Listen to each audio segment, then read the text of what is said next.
Hi friends, எவ்வளோ அழகாக மல்லிகைப்பூ பூத்திருக்கு பாருங்களேன். பூத்திருக்கு பாருங்களேன், பூவை பாருங்களேன், எவ்வளோ பெருசாக விரிஞ்சிருக்குன்னு பார்த்தீங்களா. நிறைய மொட்டுக்கள் இருக்குங்க, நிறைய பூக்களும் பூத்திருக்கு. எனக்கு எப்படி ஃபீல் ஆகுதுன்னா, நான் மல்லிகைப்பூ மரத்துக்கு அடியில் இருக்கிற மாதிரி தான் எனக்கு ஃபீல் ஆகுது. ஏன்னா என்னை சுற்றி வெறும் மல்லிகைப்பூவை மட்டும்தான், திரும்புகிற சைடு எல்லாமே மல்லிகைப்பூவாக இருக்குது. இந்த இடுக்கு இல்லாமல் ஒரு இடம் இல்லாமல் எல்லாமே மல்லிகைப்பூவாக இருக்குது. இல்லை மொட்டுகள் நிறையவே இருக்குது. அங்கே பாருங்களேன், ஒவ்வொரு கொத்துலேயும் ஒரு 8 மொட்டு, ஒரு 11 இது போல் நிறைய அடுக்கடுக்காகவே நிறையவே இருக்குது. ஏன்னா நம்ம வச்சுருக்கிற இடம் அப்படி இருக்குது. நீரோட்டத்து இடத்துல தான் நம்ம வச்சுருக்கோம். நீரோட்டம் இருக்கிற இடத்துல தான் நம்ம அந்த ஃப்ளவரை வச்சுருக்குறோம். நல்லாவே பூத்துருக்கு, நல்லா வாசனை.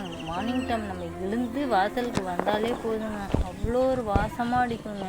அது பெரிக்கவும் ரொம்ப ஜாலியாகவும் ஆசையாகவும் இருக்கும். ஏன்னா எல்லா இடத்துலையும் கையிட்டு அது ஒரு இடத்துலையும் பிக்கும்போது அவ்வளோ ஒரு அருமையாக இருக்கும்.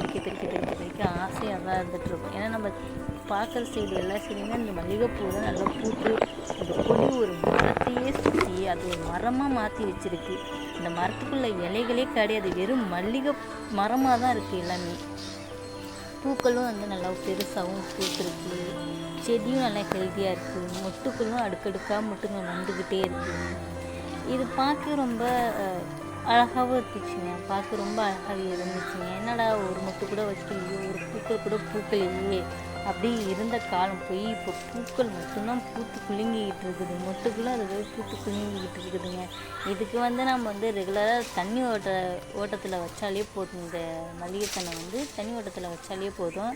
அப்பப்போ நம்ம உரங்கள் கொடுக்கலாம். ஆட்டு உரம், மாட்டுக்கரு உரம், கிச்சன் வேஸ்ட் போடலாங்க. வெங்காயத்தோல் போடலாம். அழுகி போன வெங்காயம்லாம் இருந்தால் போடுங்க. காய்கறி தோல் எந்த தோலாக இருந்தாலும் சரி, நம்ம எல்லாத்தையும் செத்தி விடுவோம் இல்லையா. பீட்ரூட்டு, கேரட்டு இந்த மாதிரி தோல் எதாக இருந்தாலும் சரி, இந்த செடிக்கு அடியில் போடுங்க. அதே ஒரு உரமாக மாறும். மண்புல்லுங்கள்லாம் மண்ணுக்கு அடியில் இருக்க மண்புல்லுங்கள்லாம் மேலே அதை சாப்பிட்டு அதுவே ஒரு உரமாக மாற ஆரம்பிச்சிடும். அதுவே ஒரு நல்லா ஹெல்த்தியாக வளர்கிறதுக்கு நல்ல ஒரு ட்ரிக்காக தான் அமையுது.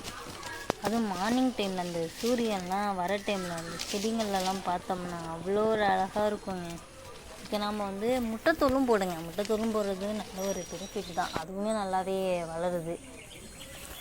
இந்த இடத்துல நான் ஒரு மருதாணி கன்று தாங்க வச்சுருந்தோம். ஆனால் மருதாணி கன்று இருந்ததுக்காக தடையமே தெரியாத அளவுக்கு இந்த மல்லிகை கொடி அந்த மரத்தை சுற்றி வெறும் மல்லிகை மரமாக தான் மாற்றி வச்சுருக்கு. மருதாணி அங்கே கண் வச்சதுக்கான தடையமே இல்லை. ஆனால் நம்ம எந்த சைடு நின்று பார்த்தாலும் எப்படி பார்த்தாலும் அவ்வளோ ஒரு அழகாக இருக்குங்க. அவ்வளோ ஒரு கொத்தாக இருக்குங்க பூக்கள் எல்லாம்.